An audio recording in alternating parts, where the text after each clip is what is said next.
Kencang melanda Desa Rowosari, Kecamatan Tuntang, Kabupaten Semarang, Jawa Tengah. Akibatnya sejumlah rumah dan warung rusak serta menumbangkan pohon dan tiang listrik.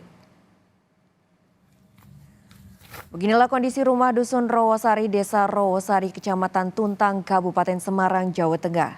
Akibat diterjang angin kencang saat hujan deras, 4 rumah di Desa Rowosari mengalami kerusakan. Terdapat 4 bangunan yang mengalami kerusakan, 2 rumah rusak parah, 1 rumah dan warung juga rusak parah pada bagian atap.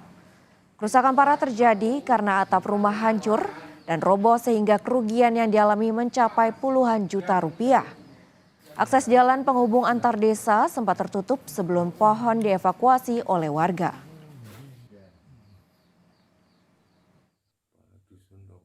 Ternyata rumah di sini ada tiga rumah yang parah itu termasuk 3 juga. Yang satu warungnya habis, terus yang rumah 2 parahnya sini sama yang sebelah barat.